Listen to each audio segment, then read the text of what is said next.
Okay, so massive week this week, but first of all, probably worthwhile me explaining some stuff because I'm not sure everybody's aware.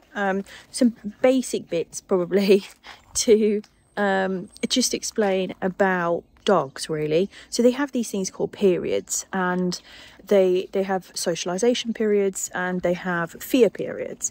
Now it's very well timed, these sections. So at the moment we are right in the middle of, well, towards the end of, to be honest, critical socialization period. And what critical socialization period is essentially a window of time where anything that dog sees or experiences is usually absorbed positively if it's well managed, and anything that the dog sees or experiences is something that they will then assume, I'm simplifying this massively, is very normal, right? We live in the back end sticks of beyond, like there is just nothing around us.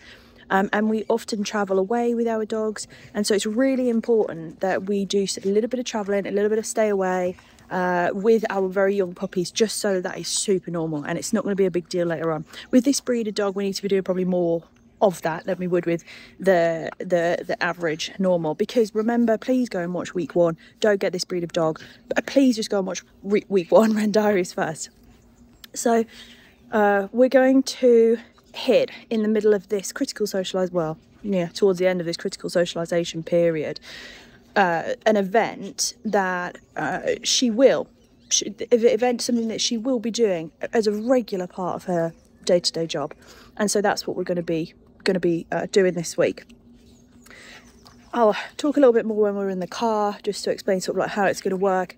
But that's a critical socialization period. Now, I mentioned fear periods. Her fear period will begin in a few weeks. You have till about 16 weeks where we're safe, and then 16 weeks onwards we're in fear period, which is where you have to exceptionally carefully manage new introductions of things, because they recognise they become a little bit more, it's hard to simplify this, they become a little bit more sensitive, should we say, and things do not get welcomed as positively as they would do in a socialisation period. So because we're in her critical socialisation window, it means that we need to do a lot to prepare for later life. We've got some things that she's going to hopefully be doing this year, and that needs this week. This is important. So I'll cover off a little bit more about where we're going and what we're doing and stuff in a second. When we switch to being in the car on the way, they're just having like a final little bit of outdoor time for the older dogs before their grandparents come and babysit. But little Rambo is going to be coming with us. We're going to travel. It's not the longest travel that she's ever done, so there's no issues really. We're not introducing anything new for travel.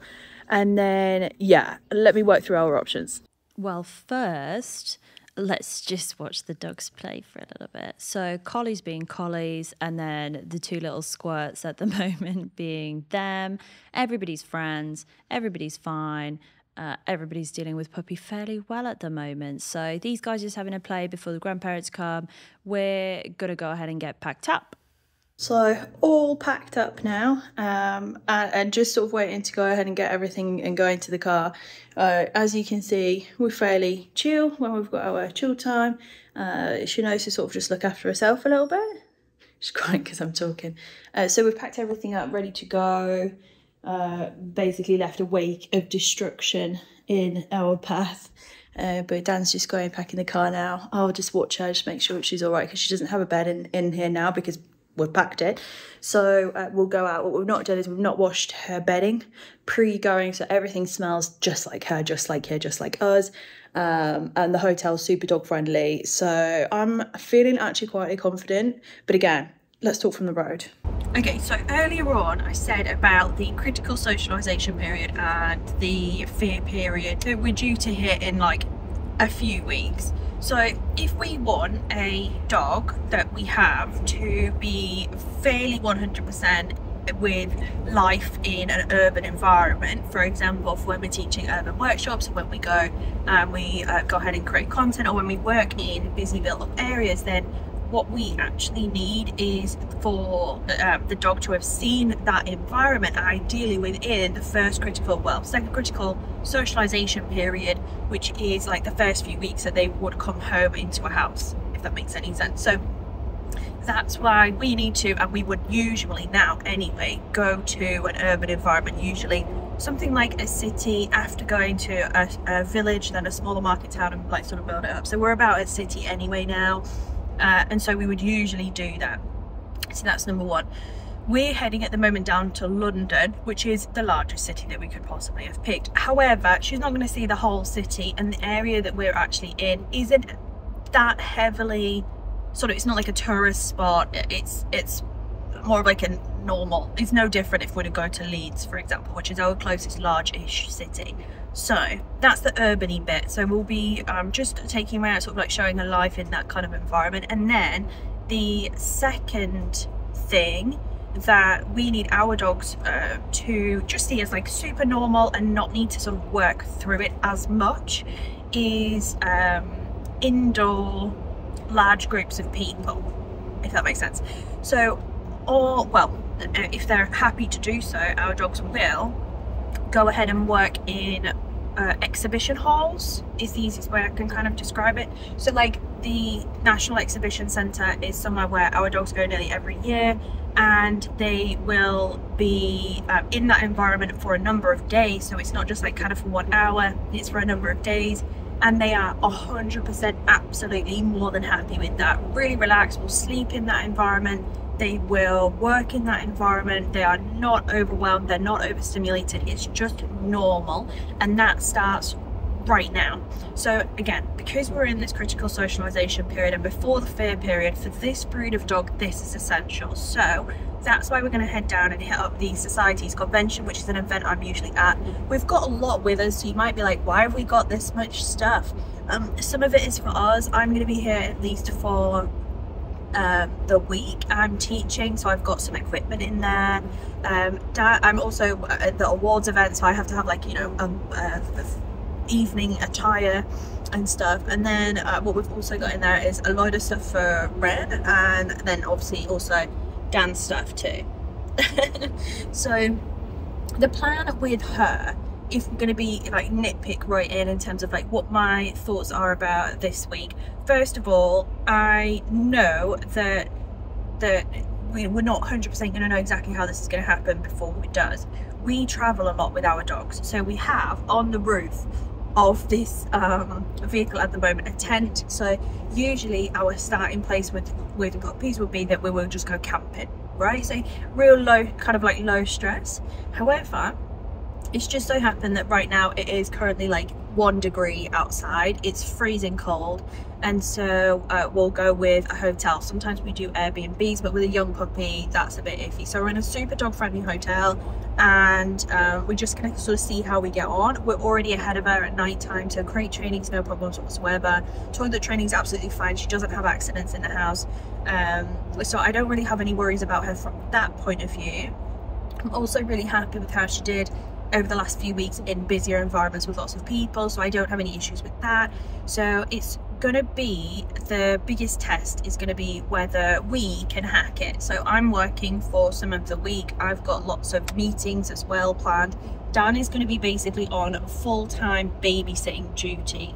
I'm a single parent this week. Yeah, so Dan's doing all days, all nights. I will go do the fun stuff with the training bits and pieces, but mainly Dan's looking after it. But what's going to happen is we're arriving today. I've got a workshop outside tomorrow, which I'd like her to be in, or at least witness, just to sort of see what's happening, so she can be with Dan for that. And then what will happen after that essentially is if we feel like, do you know what, that's enough for her, she is finding it a little bit much, or you know, it's just becoming a little bit of a struggle, or she's finding the cold too much, for example, then Dan will just go home. So Dan can take the car, he can take her home, absolutely no problems whatsoever. I can follow back up on public transport at the weekend, I can get the train home, no harm done. So that's kind of option one. Option two is that she surpasses all expectations, which in all fairness so far she has done, but I don't want to put that kind of pressure on her. So she might surpass all expectations and just be like, do you know what, I don't need anybody's help with this, I'm fine, in which case she will stay for the duration of the trip, right? If it's a case that the hotel part is the clincher, but actually she's fine with everything else. Then if needed, Dan can go up with her and essentially camp a bit, see if she likes that, and if not, then come home. So it's all really on her terms. But the act of actually doing this, and even just being like in the car now for a 3.5 hour journey, obviously we'll have stops, is really, really good exposure for her. So we're hitting this critical socialization period, and I know it's closing. So for me, I'm like ticking things off of a list, like it's like a checklist thing. She needs to meet 100 people ideally in a positive way. She needs to be able to concentrate around people, around dogs ideally. Those things are sort of going through my head now, and also what are we going to be doing with her in the future? How can we expose her to that in a safe way? So this event, because it's much smaller than the ones at the NEC, is a really good one for her to experience and also do a stay away, just like it's normal. So I know a lot of people live in cities, so this is kind of like, why would you do this? But for us, because we don't live in an urban environment, this is important. And then for some people, they would be like, well, you know, my dog comes in with large groups of people all of the time. Ours don't. So again, we live in a kind of middle of nowhere situation, and we're kind of hermit-like. Really, we don't see people. We don't go out of our way to socialize. Unless it's like a dog show, and then maybe we would. So that's the plan for this week. There is a couple of extra little bits that we'll be doing next week, but yeah, I guess we're just gonna have to wait and see. And she has graduated to her original first puppy harness, so it's still a little bit roomy around the neck, but it fits better now than Bright's puppy harness, which she was on before. So anyway, let's move on. Like I said, we did do a lot of toilet stops. The benefit of that and being at service station is that there's loads of traffic, especially massive traffic. So here's a very unflattering zoom in of us walking back to the car. And then we had to arrive. So we're in central London at this point. She can hear all the traffic. She hears her first Ninos, but we need to make sure she can actually go to the toilet here. So we found this patch of grass and we just needed her to go to do her business, which she did. And then she was like, oh my God, it's a bird, and she was super interested in that. She loves the wildlife. We'll share more of that as we move along. So knowing that she was fine, we needed to unpack. We're unpacking and she is absolutely fast asleep. I was so impressed with how she just adjusted to everything, and you're going to see lots of bits of her being asleep at different times. You got to remember, puppies sleep for a good 20 to 22 hours a day. So sleep is happening most of the time, and there's, you know, I'm going to obviously include the fun stuff, but 99% of her trip was asleep. So we started on week one, night one, day one of the trip. And we're in the bar area. The bar area in this situation has my friends and people that I know to the table on the left-hand side. They're all talking, chatting, looking at her, and the main aim is that she just does her behaviours. The criteria doesn't change just because the location's got a little busier. So there's not many people here. It's not a huge amount of noise. It's no different to her working in the cafe, which we've already done. It's no different to her working at the yard with the horses going around, which we've done. And it's no different to her working when we were in the town doing those photos last week. So really, there's no reason why she would fail on this one, but you'll see through the week how I progressively up the ante in terms of how many distractions there are working. Here she was super good. We did all of her basic bits and pieces for her meals. Remember that her meals are fed during training, so it's really important that she eats, essentially. So I'll make sure that she can eat. She's doing some little bits and behaviors, and then with her fun bits like this little walk, which we use to move away from distractions a lot. And then we also did some weight training outside just to triple check. It was very cold. We didn't stay outside, but her weight training out here was absolutely fine because I was so happy with her. I thought, you know what, why not? You can work in tomorrow's workshop. Obviously, work is a loose term. She basically gets snacks for staying still, and she wouldn't be off leash at that point. But then we came back inside. She was chilled out, tired. She toileted. So she just sat with me, and she really, really, really, really nearly went to sleep there. But she was just sort of watching everybody, and she was fine. She was trying to get comfortable so she can have a nap. She's used to sleeping on us when we're somewhere else. So this is fine. Really, really good exposure for her to be there. And she liked having little strokes from strangers who she didn't know at that point. And I'm so proud of her. I'm so proud of her because this made me really confident for what was going to happen next. So it's later on in the night, about 9 p.m.-ish, I think, somewhere around about that point, and nap time. And then through the night, Dan was obviously doing toilet stops. He saw some more of the wildlife. Ren was unsure. And then more napping. I feel like I should have just taken out a lot of the napping clips out of this, but the truth is this is the majority of what she was doing. If it was a mealtime, then she'd come down and we'd work on some stuff. I'm not introducing anything new behavior-wise, but things like that is new.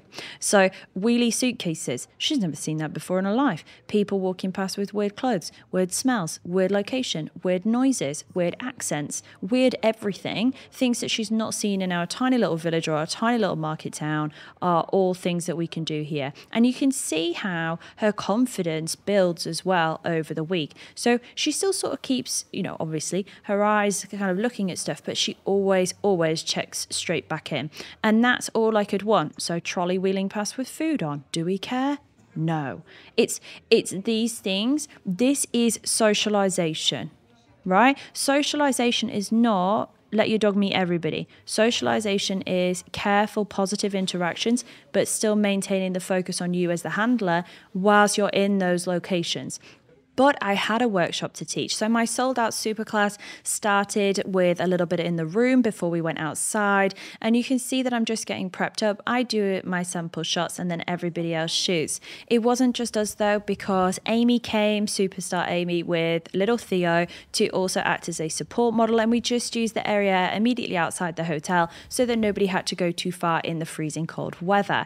The dogs were only outside for about an hour to an hour and a half. And not all of that was expecting any grand behaviors. It was more just a case of she gets snacks for being a good girl, and she was so good. So the group was split in half. Dan just fed her normal lunch over her normal lunchtime, and there's me down there in the middle with Emma next to me, and then it was a case of going back to edit. So whilst we're doing our retouching class, guess where Ren is? Right? Guess where Ren is at this stage. You would not be wrong to expect that Ren would be in bed before then going completely to sleep. And that's normal. So here's a cute photo from that session. And then we move on again. This time, another training session, again, busier location. So look at the bar in the background. Can you see the bar in the background? It's heaving. I'll be quiet a little bit so you can hear the noise.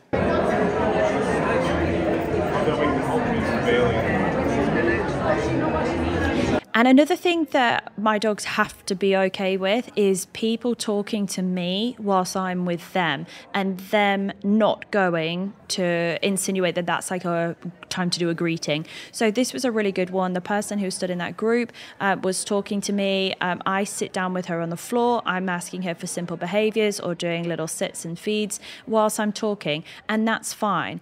The amount of times that I will repeat what I'm about to say in this clip are absolutely huge. It's absolutely appropriate for you to protect your dog when you're out in doing socialization. So a very polite lady asked, "Could I pet your dog?" "No, sorry, she's working at the moment," or "No, sorry, she's just eating at the moment," or "She's just eating right now, maybe another time," or insert another alternative. So if you were there and you asked to see her and I said that, that's normal. So it's just a case that not every time is an appropriate time to do greetings. Sometimes are an appropriate time to do greetings, and that's fine. And then I'll say, yeah, sure, go. Yeah, just and maybe give some guidance on how to do the greeting. But for her, she's learning that just because people come up and talk to mum doesn't mean that, I can lose my focus. It doesn't mean that I have to worry. It doesn't mean that I have to manage myself, because mum's got my back and she'll make sure that everything is under control.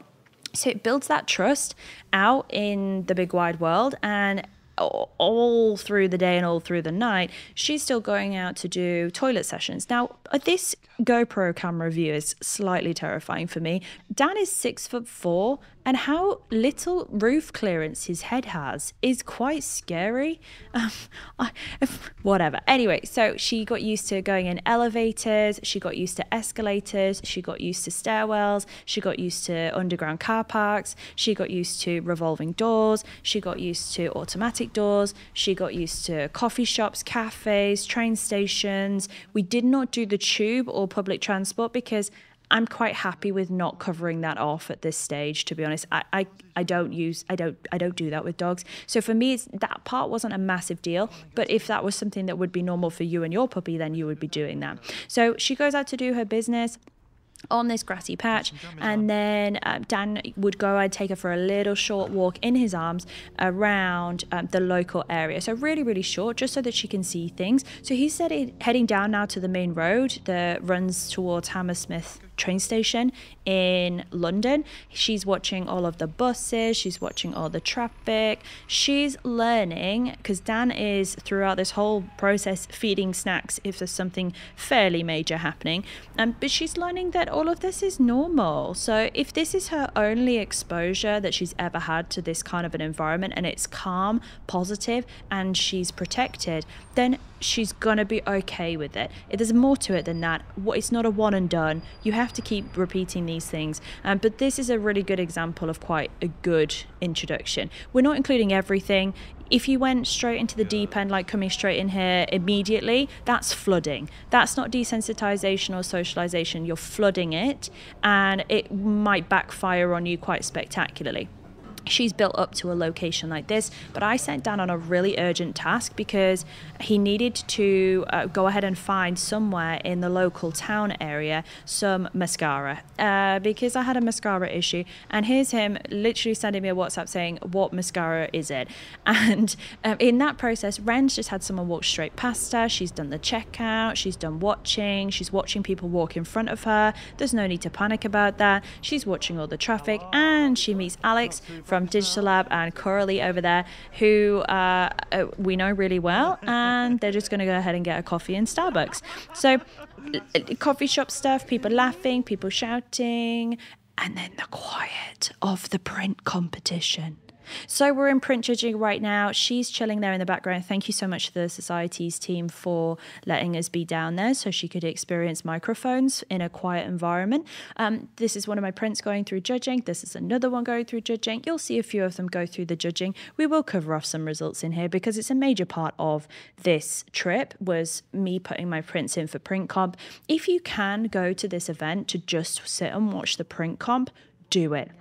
You'll learn so much, so much. So that's one of my favorite images, scoring 94, which is a really good score. And then beanies, this one was the last one to go through. Now, I didn't actually go to this print comp judging session right this second because I'm teaching in a different room. But fun fact, it went quite well. It went quite well for us. We'll circle back at a later date. Instead, now we're back in true Ren form. We're asleep. So all of this exposure is really stimulating for their little brains, and they need to nap it out. And napping's when the learning and consolidation happens. So good nap time is vital. Then we visited the trade show. So we're already confident that she's going to be okay in this environment. If we were not, we would not do this. So please just, this is what we're doing with our puppy. Your dog might be completely different. Here she's meeting Emma Jane, who's just the most beautiful, wonderful human being in the world. And Emma just needed a bit of a puppy cuddle this day, and so she was having puppy cuddles. Now, people leaning in and stroking her from the side is not okay. It's not okay. That's not something that anybody should do, but it's something that she might have to deal with. And anyway, we skip forward to this point because this is really important. Inoa had a print on the wall. Well done, Inoa. Amazing work. Really, really, really super. And there's Inoa's little rosette. Moving on, another training session. So busier scenario now. Way more people are at this event today because it is now the Thursday lunchtime or evening, I think.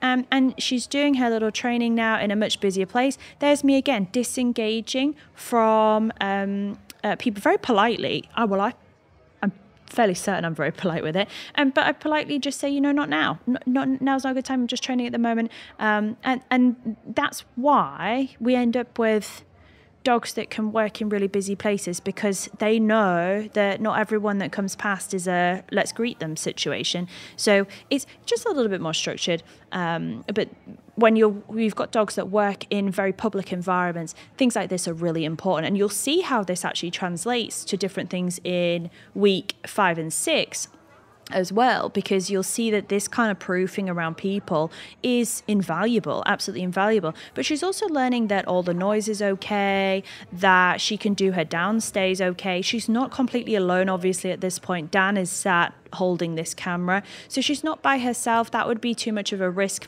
personally for me at this stage, but she probably would have been absolutely fine doing it, to be fair. But it's not worth worrying her with that, because she might feel a little bit more unsure if she was completely alone.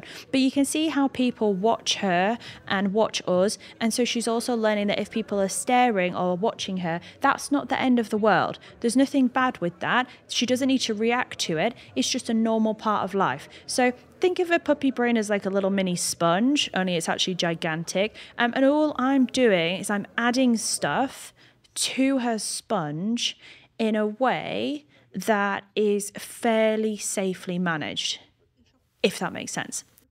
This was an important day for us. It's Friday morning. It's before sunrise, or just at sunrise. I can't really remember.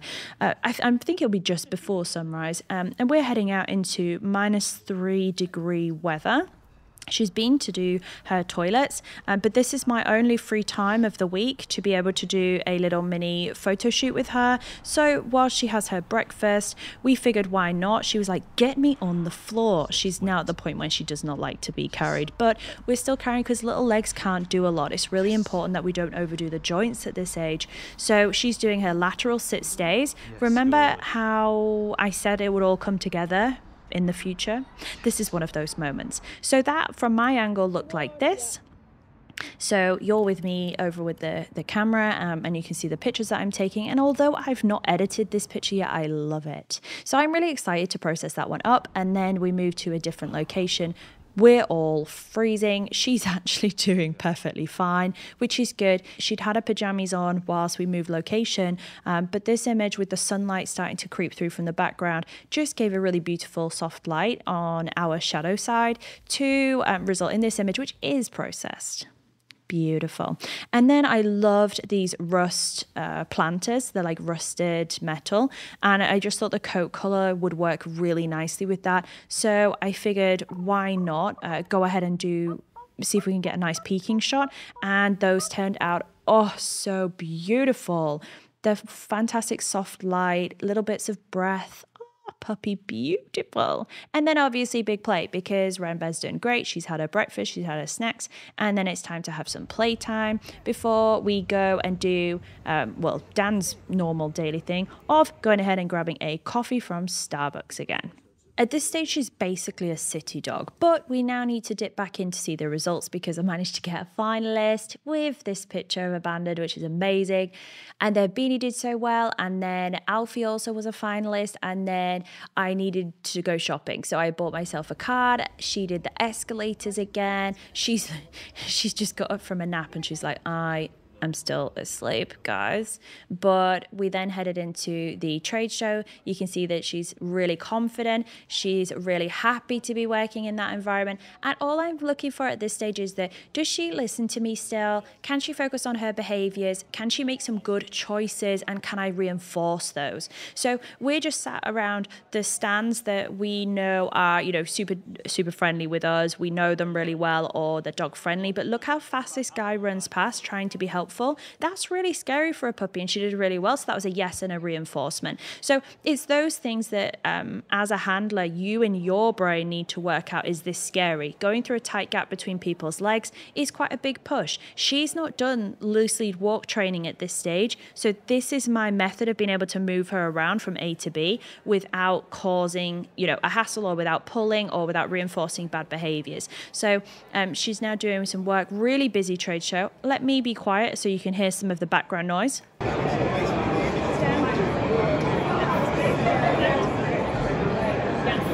And so you can see how being in that environment, there's a lot going on. It's quite loud. She's doing amazing. And obviously we're with Click Props with Charlie over there. Charlie just peeked out in the background from Click Props Backdrop, Click Backdrops. Well worthwhile having a look because, I mean, you guys know I love Charlie and I love the backdrops. Why would you not? So then we went ahead and we did some little kind of like not off leash, but like kind of off leash behaviors, which is really good for a reinforcement as well, and then moved on to a louder location. So I'm moving us closer slowly to a live stage so that she can experience microphones and stages and live speakers, because those are vital. It's a lovely little ring light just round the edge of the face, and the tiniest bit of light just underneath the cheek, giving us a beautiful profile. Oh, that was a lot of damn it. It is actually quite good. I didn't want it to be that good, but it is quite good. When we move this light round now from split lighting to 45 degrees, you're at Rembrandt lighting, which we've learned isn't about Rembrandt at all, but does give that style. It's defined by the triangle underneath the cheek, which we created here because it's a massive softbox, so there is a little bit of fall off, but it should be more fall off into that cheek from here. What a good puppy. So we headed over to Digital Lab, which is one of our favorite places to be. Digital Lab, obviously, you know, do all of my printed work. They print all of my artwork, amazing products, and the team are amazing. I love them to pieces. And this is a safe corner for me and for her. So I'm quite happy to hide in this corner with her.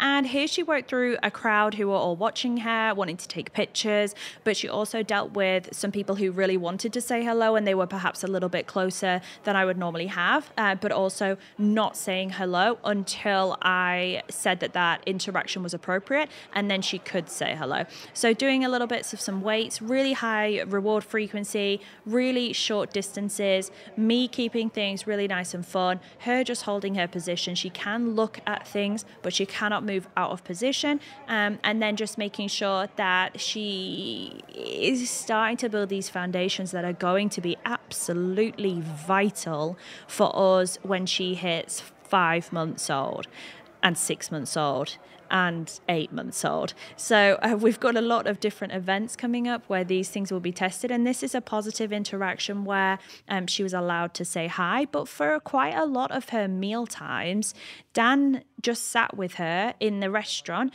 and Renbear just did a down, or they sat in the corner, or Dan sat on a chair, and Ren's literally just being fed for remaining in position whilst watching and observing everything else that's going on. So this is a really good example of what most of her time in London was, aside from sleeping.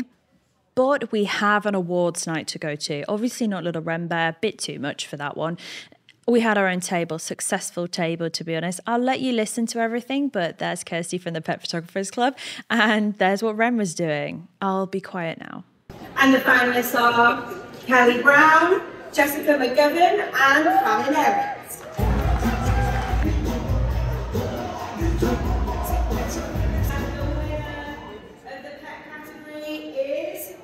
Jessica McGovern.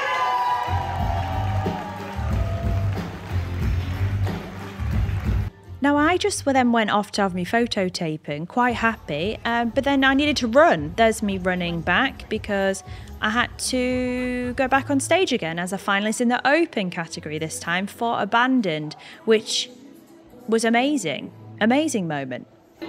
Is Jessica McGovern. That one I was not expecting. And you think that would be enough, and for me it definitely was, but it got more chaotic. Well done to everybody else on the table. We had a good time, but then this happened. Sponsored by Digital Lab and the Society of Photographers for 2024, and the winner is Jessica McGovern.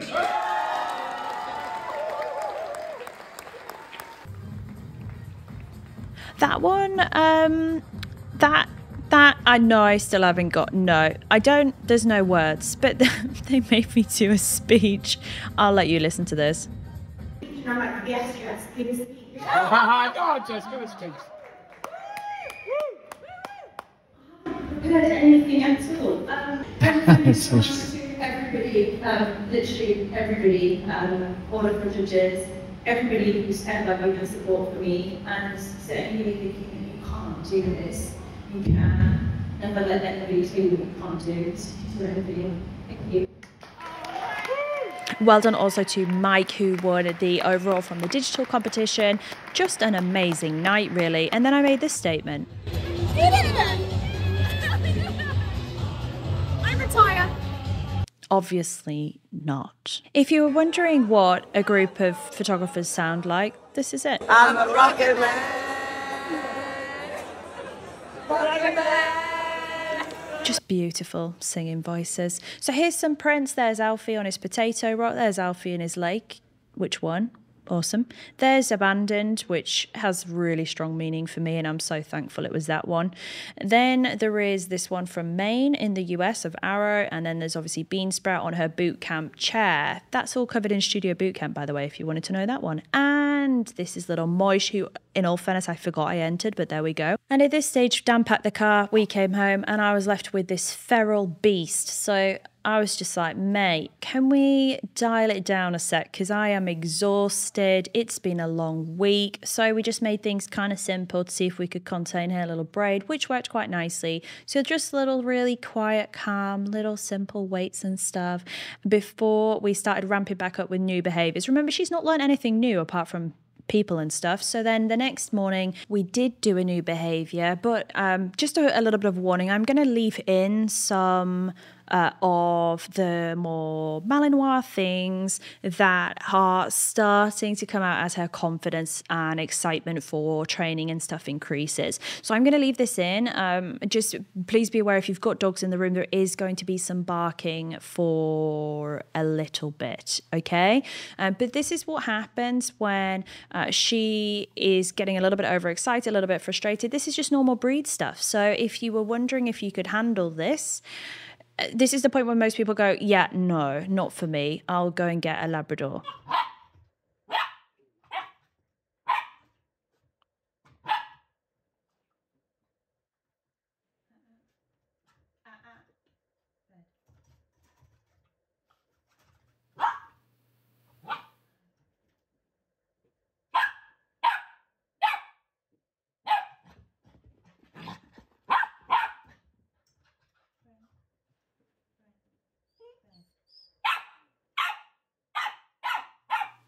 So knowing how to handle that and shape it so that it doesn't end in teeth everywhere is quite difficult. Obviously, you can see that she comes back to the behaviour that we're working on, which is just go to the bed, and she's supposed to just lie down on the bed. This was a much quicker one, much quicker repetition, heavily reinforced, and then the next time she was asked, it would be instant. We're also just going to end this week's episode showing you the start of a little bit of a retrieve. Please don't overly do retrieve with your puppies. Their joints cannot handle it. It's really bad for dogs' joints just in general to consistently retrieve.